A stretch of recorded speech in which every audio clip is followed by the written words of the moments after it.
Hi there guys, it's Rick here and welcome to Rick's Guitar School.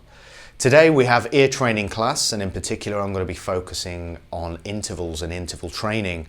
I've also prepared a quiz for you where I'll give you 10 different intervals which I want you to identify, and I will publish the results later on my website so you can see how you've done. Okay, talking about my website, it's www.rick-graham.co.uk. There's a link in the description box where you can subscribe to my website. That will give you access to HD video lessons as well as other really cool stuff like competitions that I've got coming up. But you must be a subscriber to access all of that and to enter the competitions. So make sure you head on over there and subscribe. Okay, let's get cracking with the lesson. I'd like to talk about intervals, but first of all, I just want to talk about the importance of ear training. I consider ear training to be one of the most important aspects of being a musician.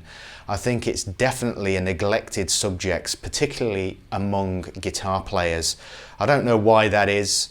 It's probably a lot to do with the fact that the guitar is a very easily accessible instrument. You don't have to go off to music school to do it and to study it. You can just pick one up relatively cheaply and you don't necessarily have to do all the theory. However, ear training is absolutely vital if you want to improve as a musician. So there are lots of ways that you can improve your ear training. One of them is by working on your knowledge of intervals. So let's talk a little bit about that. What is an interval exactly? Quite simply, an interval is the distance from one note to another. Usually that relates to the major scale as a fundamental scale. Because all other scales are alterations of the major scale, we're going to be looking at intervals within the framework of a major scale to start with. We will be looking at other alterations of that scale, but for now we're just going to focus on the major scale. So, just as an example, if I had a C note, if I played a C note and then play a D note, that's an interval of a second. If I play a C note and then an E note, that's an interval of a third. How I'm working that out is I'm taking the root of the interval, in this case C, and I'm finding each note as it relates to a C major scale. D is the second degree of a C major scale, and in this case it is a second degree. E is the third degree of C major scale. We can do that with every single interval and note within the C major scale. So we have 1, 2, 3, 4, 5, 6, 7. Okay, each note within the scale is allocated a degree, a number. The correct musical terminology, which I'm not going to focus on too much in this lesson, is as follows: root, major second, major third, perfect fourth, perfect fifth, major sixth, major seventh. But for simplicity's sake, I'm just going to refer to them as first, second, third, fourth, fifth, sixth, seventh for this lesson. What I'd like to just quickly discuss now is how do we identify intervals when we hear them? Well, the most important aspects of ear training is to work on it away from your guitar. So we're not thinking about shapes, we're not confined to shapes or anything else. We're internalizing the music. There's lots of different ways that you can actually work on it, and generally there are two types of musicians. The first type, and probably the most rare type, are the ones that have perfect pitch. The people that have perfect pitch can identify any pitch given at any point and tell you exactly what the note is.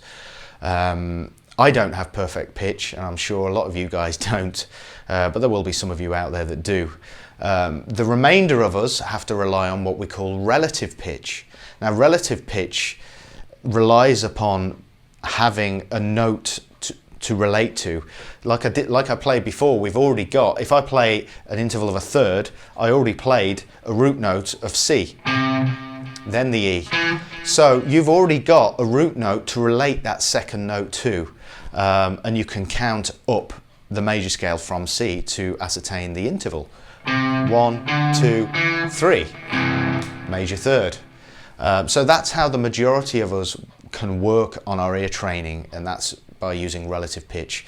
I just want to briefly mention as well about two ways that we can practice interval training. One is melodic interval training. That's literally one note after the other. The other is harmonic, where we get them both together. Harmonic is a little bit more difficult because you don't get the separation between the notes, but we'll be looking at some harmonic stuff later on, but for now we're just going to be focusing on melodic interval training. So just to go through each interval with a C major scale, the second degree, that's a second. This is a third. This is a fourth. This is a fifth, sixth, seventh. Okay, there are lots of ways that you can memorize those intervals. A really common way, especially among music schools and universities and stuff, is to use songs which have those intervals as a starting point of the melody. That's a really, really good way to do it, one that I recommend that you try. What I like to do though is I like to internalize the intervals by hearing them as a colour. What I mean is the overall sound of the interval, and over the years I've been able to do that and identify an interval just through the individual sound of the interval itself. So there are only seven of them within the major scale itself, so you can work on each individual interval and use your own method of recognition. The interval might sound a particular way to you. Whatever it is, if it works for you, that's a really good thing. So if you take a fifth, that's got a very, very strong sound to it. That might remind you of something. So it's always worth doing that recognition thing with intervals, because that way you don't have to use the method that I'm going to talk about now. So the method that I'm going to talk about now is literally counting up the major scale. So if I play you a fifth as an example, as I've just done, the way that you can work that interval out is by taking the root note, so our first note, and by counting up the major scale. 1, 2, 3, 4, 5. It's a good idea to sing it as well. 1, 2, 3, 4, 5. Excuse my horrendous singing voice. So that's how we can actually ascertain the intervals. So you could do that with every single interval within the scale. So that's a really, really useful way of doing it. Another little tip here is to use to divide up the major scale as to whether the note is closer to which octave the note is closer to. If you take the octaves, if we have, for instance, a seventh interval, which is this, sometimes it's easier to instead of counting up 7, you know, that's a pretty wide interval. Simpler thing to do is to jump up an octave and then move down a semitone. So that's a really, really useful way of working out what intervals are. You don't have to go the long route. You can go an easier route just by skipping up an octave or whatever you like and working it out that way. Okay, so I've talked a little bit about intervals. What I'd like to do now is try our quiz. What I've done for you is prepare 10 separate intervals, and we're going to hear them on a piano, and I want you to do this away from your guitar. I don't want you to find those intervals on your guitar. The really important aspect of this is that you internalize these intervals and you try and hear them, you know, in your mind or in your ear.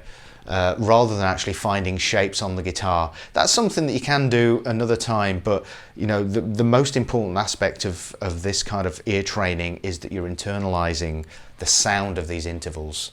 Okay, so let's get to it. Let's do our interval training quiz.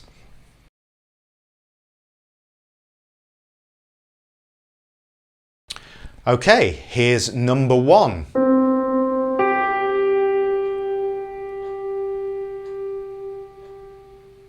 And again.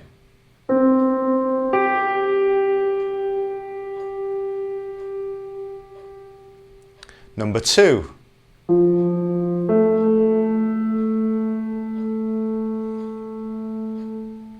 And again.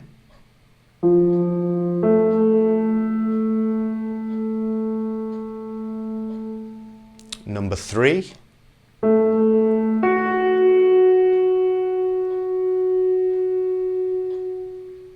And again.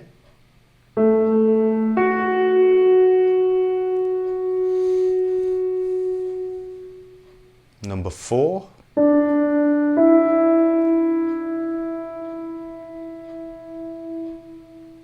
And again.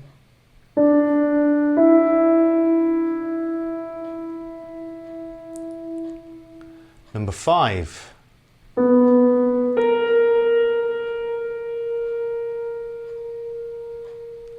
And again.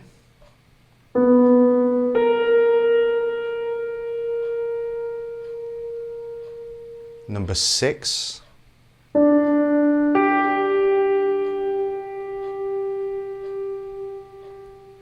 And again.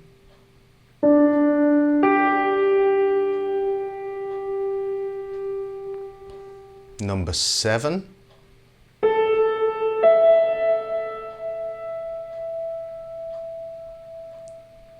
And again.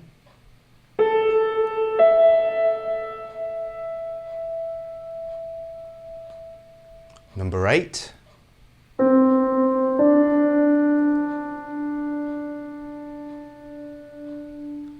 And again.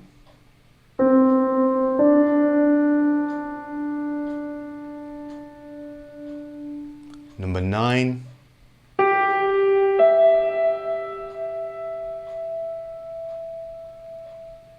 And again.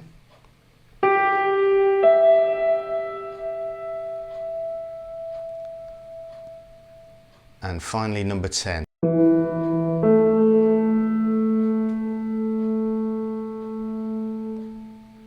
And again.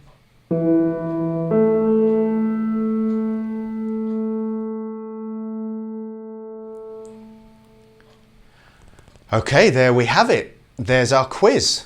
So I hope you've worked hard on that and make a list of the answers. You can post them in the comments section below, and I will be making the answers available on my website very, very soon. And I'll let you know as soon as the answers go live. But I want to see those comments in the comments section below. Let's see how well you've done. Okay, that concludes this particular lesson. Just a quick reminder again that if you subscribe to my website, www.rick-graham.co.uk, you'll receive access to free HD guitar lessons, as well as being able to enter some competitions that I've got coming up and other cool stuff. So make sure you head on over there. Okay, I hope you've enjoyed today's lesson. Stay tuned for more of the same. I shall catch up with you guys very, very soon. Take care.